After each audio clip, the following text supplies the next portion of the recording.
Today's episode is brought to you by Mazars. SoundCartel.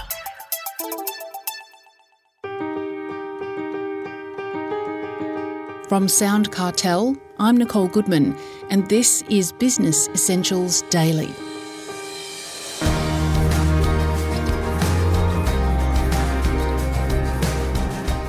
It wasn't so long ago that Gen Y or Millennials were the new kids on the block.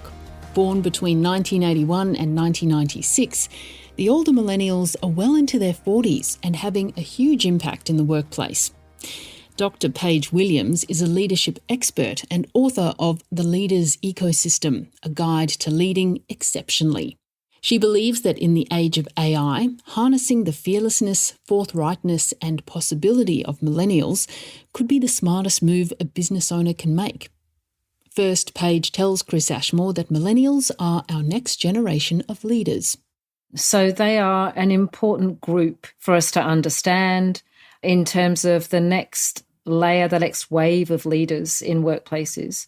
And they're just on that cusp now. I was reading something the other day. We've got 7 generations in the workforce. But this millennial generation, they are at that emerging middle leader level. And they're going to be the people running our organisations and sitting on our boards in the future. So they are an important group when it comes to the workplace. Right. What are they looking for from their job and how are they motivated to perform?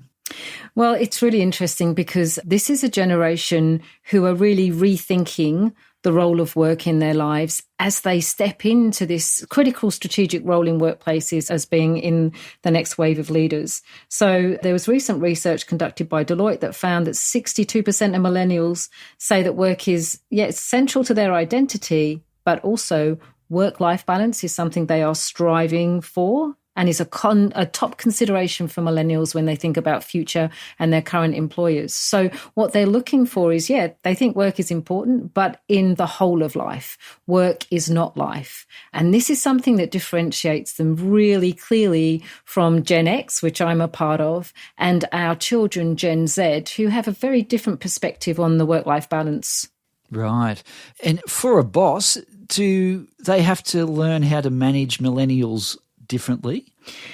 Absolutely. And look, every generation grows up in a time where what's going on in world politics, economically, shapes the way that they experience and view the world in their most influential years. And for millennials, they actually grew up in a time in kind of like the early 1990s to mid-1990s and beyond, where it was fairly stable politically. There was an era of prosperity, education was freely available. And so there's this inherent optimism around millennials, but also they grew up learning to adopt technology at a really fast pace. So the thing for leaders is when you think about the impact of AI in the workplace going forward, this millennial generation, they're an important group to harness because they have this ability to take on board new technology and get to use it very quickly and feel very comfortable going through that kind of learning process. So there's obviously something that leaders can take from their millennial employees in terms of technology, for instance, that's an advantage for their business. Yeah, absolutely. And one of the things that millennials particularly want is what I call a partnering relationship with their bosses.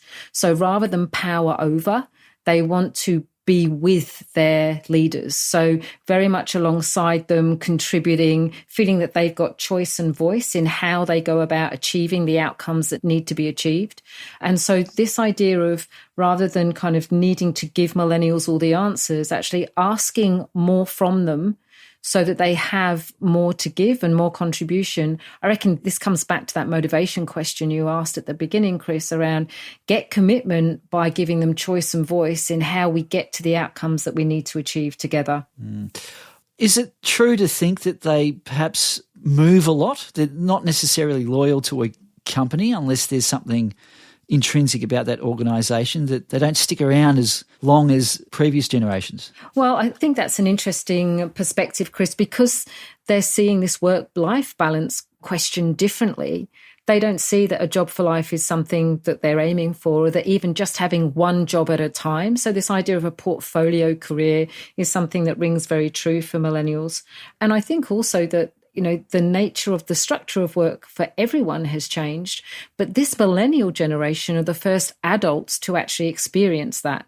So they're kind of a result of what's going on around them and the fact that, the job market has changed, education has changed, the commodity nature of kind of having a degree. That's something that you and I didn't grow up with as Gen Xers, and that our children, Gen Zers, things have shifted again. So this millennial generation are interestingly sandwiched between two pretty gritty generations in terms of Gen Xers, us, and our kids, Gen Zs, but also in terms of their relationship with technology, it's different, and in what's happened in the workplace and the job market as they have become adults and into their work careers, that also has shaped their relationship with work and the workplace. And I think all of those things lead us to have very different values and perspectives on what good looks like when it comes to work and an employer-employee relationship. In the workplace, there's not just one generation. As you mentioned earlier, there are several generations in a business these days.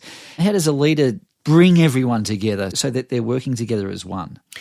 Yeah, I think that's a really interesting and look, it's a challenging question for leaders, because actually what it asks us to do is to be very clear around what is the work that we are doing together? What is the purpose of us coming together? And how can we put that at the center of our discussions?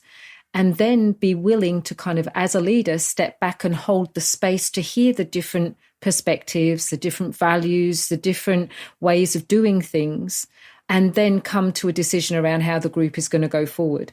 So it's almost like, I think of it as a family dinner table. You could have multiple generations around a family dinner table. So how is it we hold the space for each of those generations to feel seen and heard, valued and appreciated, and still be able to get through dinner in the right order, in the right way, and not have any cutlery broken or crockery broken along the way? And managing leading generations in the workforce is about that. It's about creating space to give them voice, for them to feel seen and appreciated and valued for what they bring. And then as a leader, making a decision around the best way forward for the work that needs to be done. And I think that sometimes we get caught up in the drama and human politics rather than actually putting the work that we're doing together central and bringing everyone together with that purpose in mind. Here's a question. Does a millennial make a good leader? I think anyone can make a good leader if they put their head, heart and hands to it. I think millennials are going to be a different type of leader than we've seen before. And I think it will be something that it will be interesting to see if they choose to step into. Because certainly the way that we're modelling, Gen Xers are modelling and generations before us are modelling a way of leading. It's not what comes naturally. This kind of live to work rather than work to live ethic is not what millennials want. So I think it's going to challenge what good leadership looks like, and we're going to need to reshape what we think good leading is as this millennial generation step into those leadership roles. Well, before we go, Paige, now you're a leadership expert. Any final thoughts on how to be a better leader? I reckon, Chris, I've been a leader. I've worked with leaders for a few decades now. And I reckon it comes down to one question that we need to ask ourselves again and again and again. And it's this question, what does good look like? And it sounds super simple, but if we keep asking, what does good look like in this meeting, in this conversation, in this project, in this program, in this quarter, in this year, and we are able to be clear with ourselves, which means we can be clear with others, that's what helps us then make the progress that's needed and bring people on board in a journey that won't always be easy, but they'll be clear about where we're going and why we're going there. So that question, what does good look like? Using that as often as possible so that we can be as clear and confident as possible in our own leadership and in our leadership of others and the systems that we live and work in. That was Dr. Paige Williams, leadership expert and author of The Leaders Ecosystem. To purchase a copy of the book, please head to the link in the show notes of this episode.